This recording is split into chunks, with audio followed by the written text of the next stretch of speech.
We'll go ahead and get started with Jim McGill from Bear Insider. Hey, Justin, welcome back to the field. I'm sure it feels real good for you guys. Can you talk a little bit about first day impressions and if you have any kind of limitations to what you can do on the field right now?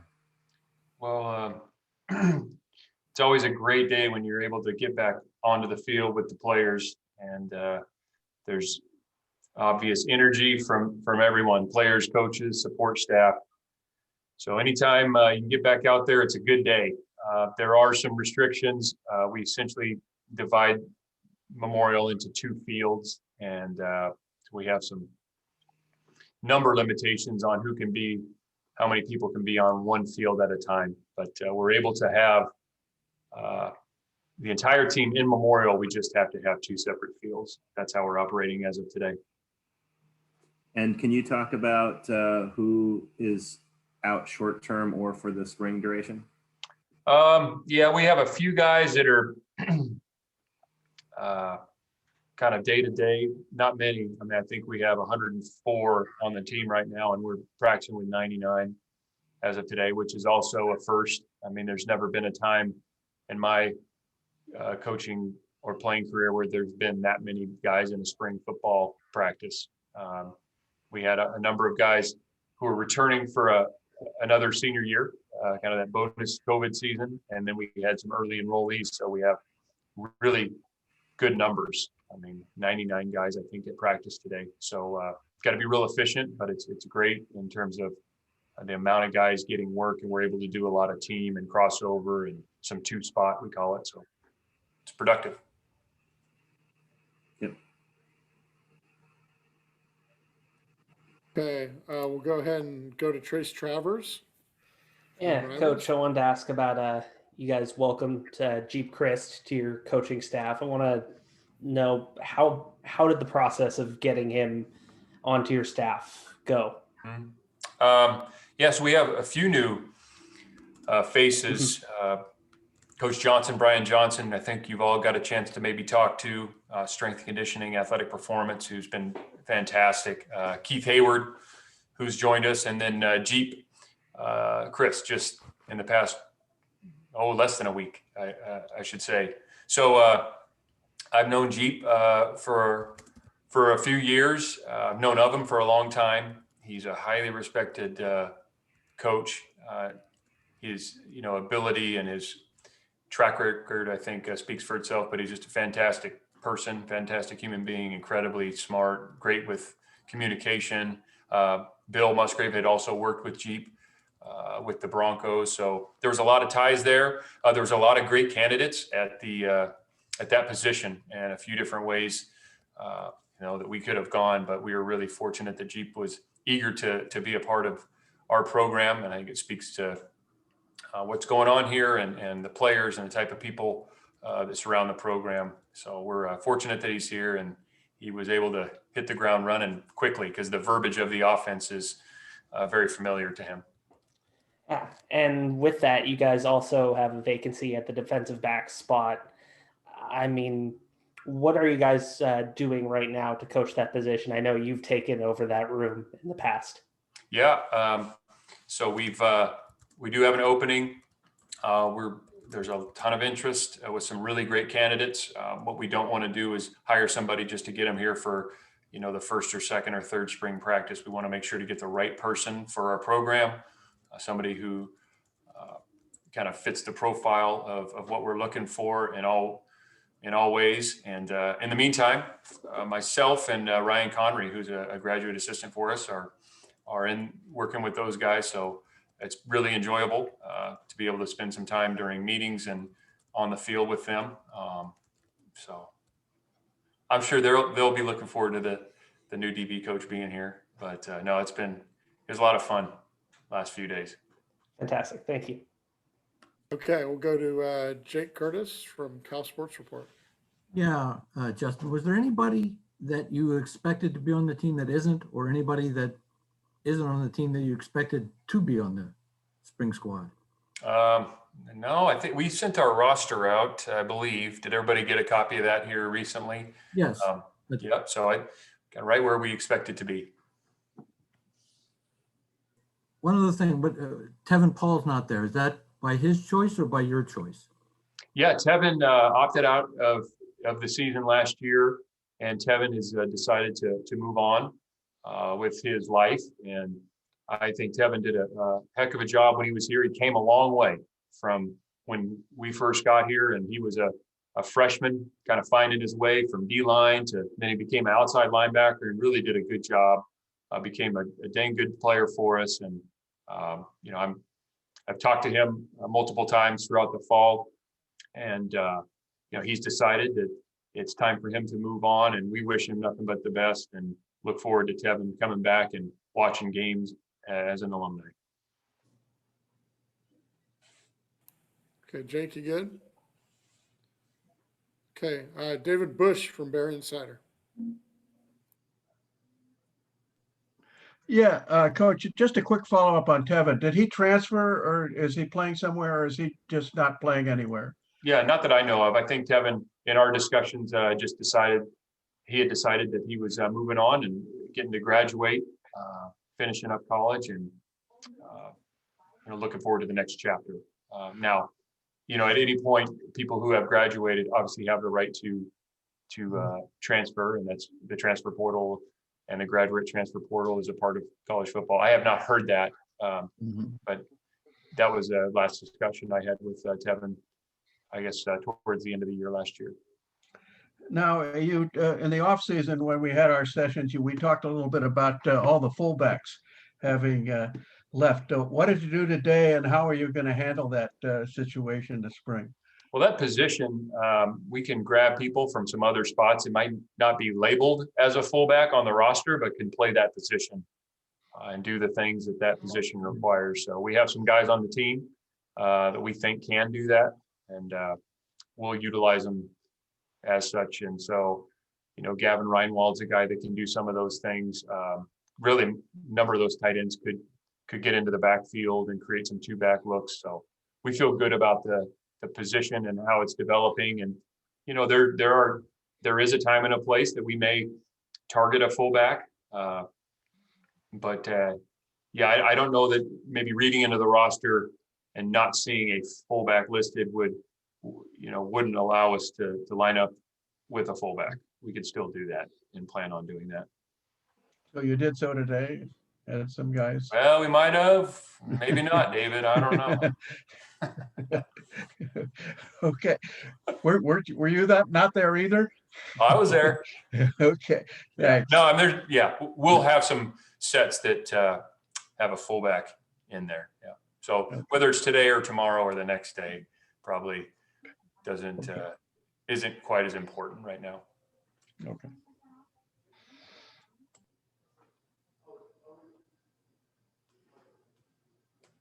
I'm sorry about that. I muted myself. We'll go to Jesse Stewart from the Daily Cow. Hey, Coach. Nice to meet you. So I guess my general question is, like, what are your guys' goals for this spring ball? Because it was obviously a weird season last year, really short season, didn't get all the games we wanted or you guys wanted. What are your guys' goals for just this kind of like brief practice period, like, and then going forward into summer and then fall camp? Yeah, our whole mission in life right now is to improve.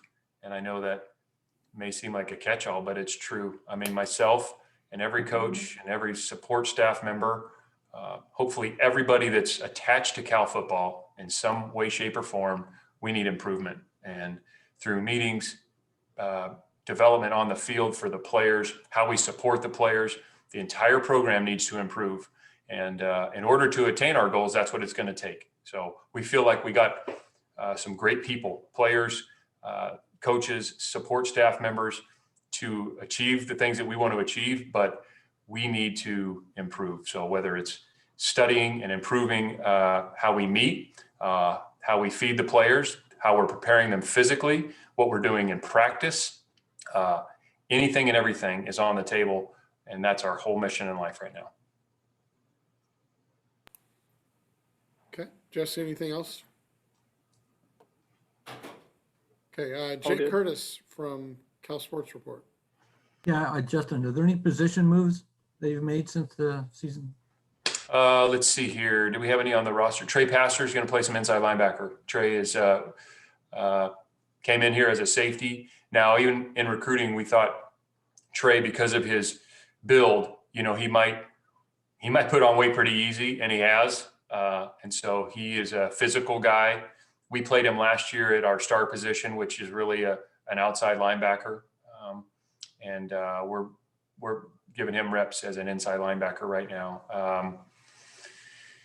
That's probably the one that jumps out to me. I'd have to go back through the roster to see if there's anything that would be noteworthy, but I don't. I mean, the DBs, corners and safety, sometimes we'll get those different reps during practice.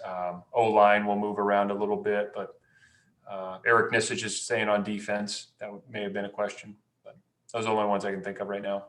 How about Brett Johnson? Is he going inside or on the outside? Oh, Brett Johnson's doing what he's always done. I mean, he's going to play defensive line, and he could line up anywhere from the center to the tackle. So anywhere in between. And Maldonado, is he practicing? Not currently, but we're expecting him back hopefully again sooner than later. We'll see where that goes, but he's out there and doing things to get back on the field. Okay. Trace Travers from Rivals. I want to follow up on the DB coach spot. There's no chance that you guys move Coach Hayward back there. We haven't made any determinations. We're talking to a number of people. When there's an announcement to be made, we'll make it. I don't really want to put a timeline on it, but there's a lot of great candidates. Keith has obviously coached that position for a number of years, but when it's time to make an announcement, we'll make one. Gotcha. And with that, you had a couple of younger players who, from what we were hearing prior to the season, were standing out in Jeremiah Hunter and Stanley McKenzie last year. How do you expect those guys to kind of make a jump into more playing time this year? They're both out on the practice field right now, which is encouraging. And I think both of them probably had the opportunity to help us last year, and for one reason or another, weren't able to. But this spring will be incredibly important for them. But like a lot of the guys, I mean, they're just, spring football is just, a great opportunity for so many players to take the next step in their development. And that's what it's all about. And it's really enjoyable because that's, all we're invested in right now is that part of it. And there's no game to prepare for right now. It's just all about getting better. So those guys were out there today running around, and it was great to see them back on the field. Thank you. Okay. Back to Jim McGill from Bear Insider. Coach, obviously you've had some limitations with the workouts, and being able to get inside, I'm sure is good. But looking at the roster, it looks like a few of the guys that were injured and bigger have trimmed down, like Coleman and Correa, and looks like a bunch of the other guys are up around 5 to 10. Are those largely strength and conditioning gains, or is some of it due to disruption in the routine? I would say it's a combination of strength and conditioning and nutrition. I think it's all part of the puzzle there. Yeah. So we've How got. satisfied- Yeah. I'm sorry. How satisfied are you with the guys' condition right now, just due to all the challenges that you've had to deal with? Knowing that they were off for significant time from December until kind of that mid to late January, and having about 5 weeks to get ready for spring, we were cognizant of that. But they've done a really good job. I mean, Brian Johnson been fantastic in terms of getting these guys ready, and very pragmatic in his approach to strength and conditioning. The guys have really taken to his process, and then the guys who are maybe working to trim down, we're seeing the results there, and then we're also seeing significant improvement in weight gain for the guys that need to continue to gain weight, and that goes back to, as I mentioned, strength and conditioning, and also nutrition and food. And last question, did you come into this spring as a staff with some things that you wanted to accomplish that maybe are a little bit out of the ordinary for a spring? Do you have any goals in mind? Maybe be a little more specific. What do you mean? Like statistical, or what do you mean? You've had a lot of challenges with disruption, obviously. I mean, is there a place that you want to be with offensive and defensive installment, seeing some of the new guys that are integrated?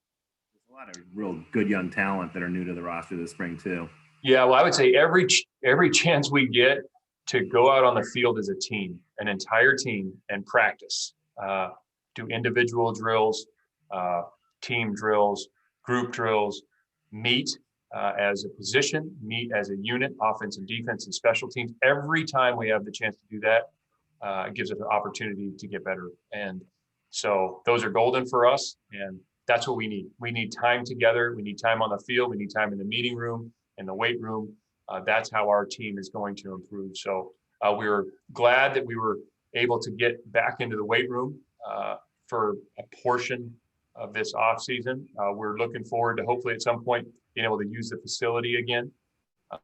But in the meantime, we're going to make do with what we need to do, whether it's Zoom meetings, whether it's outdoor walkthroughs, in order to give ourselves a chance to get better. But I mean, that's, as I mentioned before, that's our whole mission right now is, use these meetings, these days to improve ourselves individually and ultimately to improve as a team.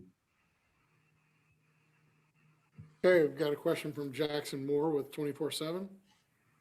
Coach, just how significantly has the missed time impacted how you're approaching that and improving the team? Is it significantly different from where you would be on day one of a normal spring?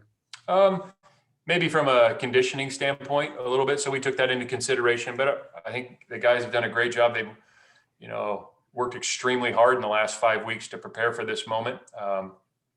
We can't change the past. We can't change some of the circumstances that we're currently in, but what we can do is take advantage of, the opportunities we have. And that's, getting a chance to meet, getting a chance to go out and do some individual, do a walkthrough, get a practice in. Nothing's guaranteed right now. I think we all understand that. We've been living that for a year or so, that we don't know what tomorrow is going to bring. We don't know what restrictions we may or may not be under. But what we do know is today we got to practice, and we're going to have meetings this afternoon, and we're going to have another practice on Friday, God willing. So it's really keeping it that simple and that short-sighted, because for us to think about more than that might be exercising, maybe things that we don't control. So that's how we're approaching it. It might seem overly simple, but that's really the only way to do it right now. And you talked about Trey's body and how that makes him a good fit for inside linebacker. Could you expand on what you saw from him on the field and his opportunities, and how he's proven he can take on another position this early?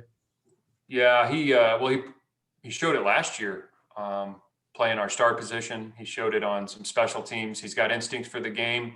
He's still learning a lot. I mean, I don't care if he's playing safety, star, or inside linebacker. I mean, he's still learning considerable amount just because he's so young in his, as a player. I mean, he just hasn't played a ton of college football. So his attitude, his body type, some of his athletic skills, I think, give him an opportunity to be a good player, but we just got a ton of work to do. But as long as he keeps the same mindset and keeps working at it, we think he'll have a bright future.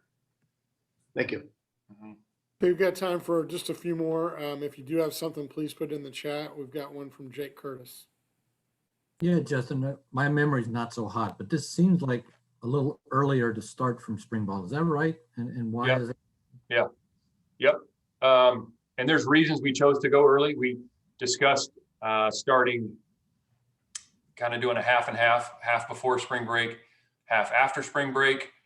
We discussed going late and going after spring break, but there are risks in all of it in terms of, when you return from a break, what does that mean in terms of quarantine, or what could that potentially mean in terms of exposure to COVID and what that would do to a potential spring football. Their conditioning, returning from breaks. If something, again, we're not guaranteed tomorrow. I mean, we don't know how all this is going to go. Our fingers are crossed that everything's getting better and things will continue to improve, but we wanted to make sure we got some good work in. We also value post spring ball workouts as we finish through spring ball, and then the rest of spring and summer workouts. We think that's a very important time to grow our team physically. So all that was considered, and we discussed it at length, and this is what we decided upon. Yep. So to some degree, it's a matter of let's get in as much as we can, as long as we know we can. There's some of that, sure. Okay. Owen Kaminsky. Hey, coach, just one. With all the coaching overhaul and changes this offseason, did you notice how well the players reacted to that on the field today? Our players, since we've been here, I think they understand that there's going to be change, and anytime there is, we look for opportunities to improve, whether that's, a player leaving the program or a coach leaving the program, a support staff member. At any one of those times, that's a chance for the program to get better. And so they understand that, and my job is to make sure that we bring people in here that will support them the right way on and off the field, provide instruction and guidance for them. So their attitude's been great, and I can't speak for every single person, but if you as I watch the meetings and watch the interactions with the coaches and the new people, the attitude of our guys is they're here to get better and work, and they got a strong bond amongst each other and welcome any new people into our program who can help us improve. Okay, we'll keep it under 30 minutes for the first one, and we'll take one final question from Trace. Yeah, I wanted clarification on something we talked with Coach Hayward about a couple weeks ago. He said that the star position might be under his purview or not. Is that under his, coaching responsibilities? Yeah, so the star position has many more similarities to an outside linebacker than our nickel does. So the nickel will do DB type jobs, and the star would be linebacker type jobs. Now, if we don't have a DB that plays the star position, then you really don't need the name, because then they're just another linebacker playing linebacker. Okay, so there are times in our past where we've had a safety play star, but we would never have a corner play star, if that makes sense. So the star position and the outside linebacker position do a lot of the same jobs, but sometimes they come from different meeting rooms. Yeah. So, do you have somebody specifically targeted for that? Like you had Trey last year. You have I think Cam Good can do that. I think Cam. I think there's a few guys, and most of them right now are in the linebacker room. So I don't know that we're going to bring that position from the back end forward. Now we'll have a nickel, and you're going to see Josh Drayden, Colin Gamble, let's see, B. Smith, those guys playing nickel, but we would never ask them to do the jobs of a star necessarily, if that makes sense to you. Yeah. So. Awesome. Thank you. Okay, guys, thanks everybody